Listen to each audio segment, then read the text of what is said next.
Okay, so have you noticed the absolute impressive surge in Karnataka Bank's stock price lately? Honestly, it's kind of hard to miss right now. We're seeing this massive resurgence across the broader Indian banking sector overall, with smart capital rotating aggressively back into the space. But KTK Bank, that's the ticker symbol, is flashing some incredibly robust upward momentum that's literally turning heads everywhere. So why the hype? Well, because the technical and fundamental setup right now absolutely warrants a very close look. To put it in perspective, we're talking about a gap of just 3.76%. That razor-thin margin is exactly how close Karnataka Bank is currently trading to its absolute 52-week high. And you know, when a stock gets this incredibly close to its peak, it's not just a random stat. It's a measure of sheer, undeniable buyer demand. It tells us that investors are willing to pay top dollar right now, which is building up some serious excitement and momentum in the market. Okay, let's dive into this and peel the onion on what's really going on. Here is our roadmap for this explainer. 1. Why the sudden buzz? 2. Inside the business model.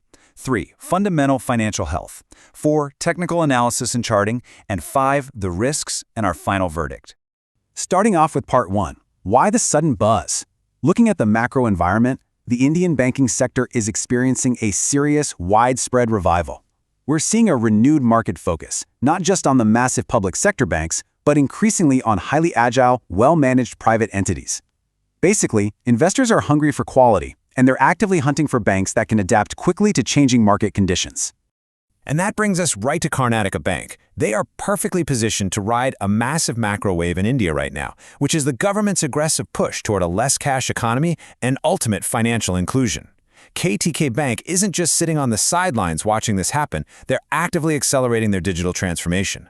By rapidly expanding mobile banking, internet banking, and UPI services, they are aligning themselves directly with where the everyday Indian consumer is heading. It creates a highly positive forward outlook. Moving into part 2, inside the business model. Think of this as looking at the engine versus the speedometer. Before we look at how fast the stock is moving on the market, we really must understand the fundamental engine powering it. Like, how exactly does this bank make its money? Now, what's really interesting here is the sheer dominance of the retail segment. A massive 60.5% of their revenue comes straight from retail banking. We're talking savings accounts, home loans, auto loans, personal loans. Corporate banking makes up about 30.2%, with treasury and other operations filling in the rest.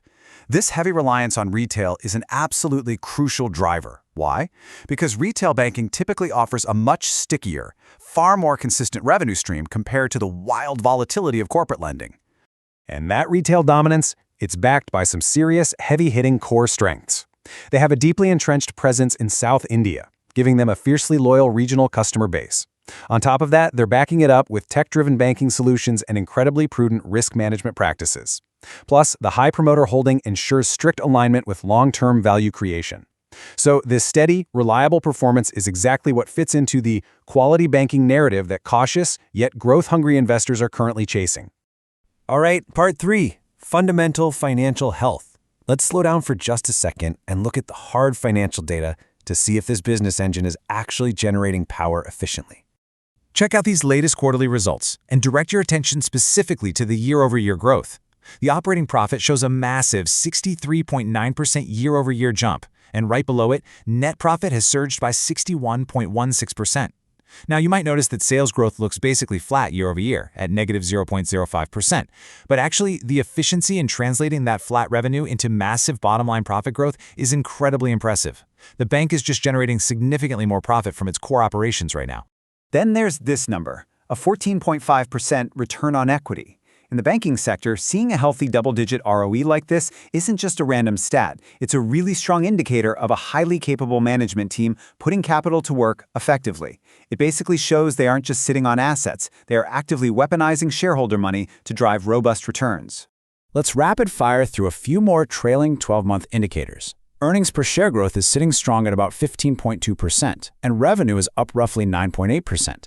The net interest margin is super stable around 3.1%, showing they're managing their interest income very effectively. And look at that debt-to-equity ratio of 5.2x. For a well-capitalized bank, this is totally typical, it's prudent, and it indicates highly reasonable leverage. Moving right along to part 4, technical analysis and charting.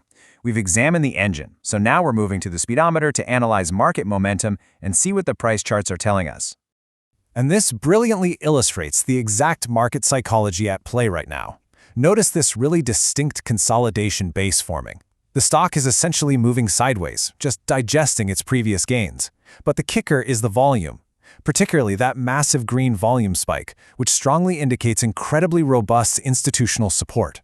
Furthermore, the relative strength line is on a clear upward trajectory. That confirms KTKBANK is fundamentally outperforming the broader market during this whole setup. So the current price is sitting right at 263 rupees and 80 paise, and it's closing in rapidly on that 52-week high resistance level of 275.30. This tight proximity to the high, combined with the immense volume we just talked about, displays intense underlying demand. If it pushes through that resistance level, we are very likely looking at a potential upside breakout from this exact consolidation phase. Let's move to part 5, risks and final verdict. Let's see how this builds together into a cohesive picture, because no investment explainer is complete without looking at the potential downsides. We've got to objectively weigh the scales here. On the bullish side, we have undeniable growth catalysts, their aggressive digital transformation focus, retail loan expansion, and a clear volume breakout setup on the technical charts. But on the flip side, we have to acknowledge the primary macroeconomic threats. The banking space constantly faces potential regulatory changes, intense sector competition, and of course, the ever-present threat of a broader economic downturn impacting credit quality. And from a charting perspective, always remember that a decisive break below that consolidation base we just analyzed entirely invalidates this bullish thesis. So the crucial point is this: Karnataka Bank offers a very healthy combination of fundamental strength and technical bullishness. The intelligent verdict here is that this specific setup is best suited for growth-oriented investors with a medium to long-term horizon. But most importantly, it's for investors who can actually stomach the inherent cyclicality and volatility of the banking sector as a whole. Now, quick heads up before we wrap up. I need to firmly remind you that investing carries inherent risks. This explainer is strictly meant to provide perspective and educational insight based on the data, not direct financial advice. Never skip doing your own due diligence, and please always consult a licensed financial advisor before making actual moves in the market. Which leaves us with the ultimate question to ponder as we watch the market closely over the coming sessions. Is this tight consolidation near the 52-week high a springboard for a massive wealth-generating breakout? Or is it a trap waiting to spring on overly eager investors? Keep a very close eye on that volume, because it's going to tell us exactly what KTKBank decides to do next. Thanks for learning with me today, and keep your focus sharp.